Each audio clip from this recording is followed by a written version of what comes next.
മലയാളികൾക്ക് ഏറെ ഇഷ്ടമുള്ള നടനാണ് മണിയൻ പിള്ള രാജു. നടനായും നിർമ്മാതാവായുമെല്ലാം മലയാള സിനിമയിൽ തന്റേതായ ഒരിടം കണ്ടെത്തിയ നടന്റെ വാർത്തകളൊക്കെ വളരെ പെട്ടെന്ന് തന്നെ വൈറലായി മാറാറുണ്ട്. കഴിഞ്ഞ ദിവസം മമ്മൂട്ടിയുടെ സന്തത സഹചാരിയായ ജോർജിന്റെ മകളുടെ വിവാഹത്തിന് പങ്കെടുക്കാൻ മണിയൻ പിള്ള രാജു എത്തിയപ്പോഴുള്ള ചിത്രങ്ങളും വീഡിയോകളും സോഷ്യൽ മീഡിയയിൽ വൈറലായിരുന്നു. നടന്റെ പുതിയ ലുക്ക് തന്നെയാണ് വൈറലാകാൻ കാരണം. ഭാര്യയ്ക്കൊപ്പം വേദിയിലെത്തി വധൂവരന്മാർക്ക് ആശംസകൾ നേർന്ന് മടങ്ങുന്ന നടന്റെ ചിത്രങ്ങളും ഫോട്ടോയുമാണ് സോഷ്യൽ മീഡിയയിൽ ചർച്ചയായത്. ശരീരം മെലിഞ്ഞ് അവശനായി തോന്നിക്കുന്ന നിലയിലായിരുന്നു നടൻ. ശരീരഭാരം വളരെ കുറഞ്ഞ് കവിളുകളും കൈകളും ക്ഷീണിച്ച അവസ്ഥയിലാണ് അദ്ദേഹം എത്തിയത്. ഇത് പ്രേക്ഷകരെ ഞെട്ടിച്ചു.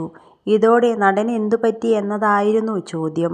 ഇപ്പോഴിതാ ഈ വിഷയത്തിൽ മറുപടിയുമായി രംഗത്തെത്തിയിരിക്കുകയാണ് അദ്ദേഹത്തിന്റെ മകനും നടനുമായ നീരജ്.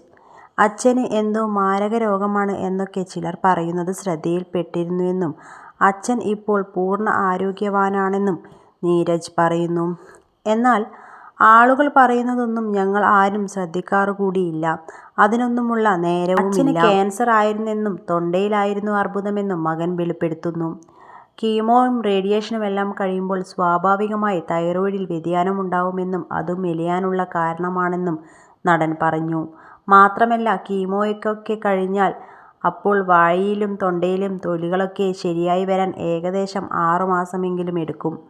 അപ്പോൾ നല്ല ഭക്ഷണമൊക്കെ കഴിച്ചു തുടങ്ങാമല്ലോയെന്നും പോയ വണ്ണമൊക്കെ അപ്പോൾ തിരിച്ചു വന്നോളുമെന്നും നീരജ് കൂട്ടിച്ചേർത്തു.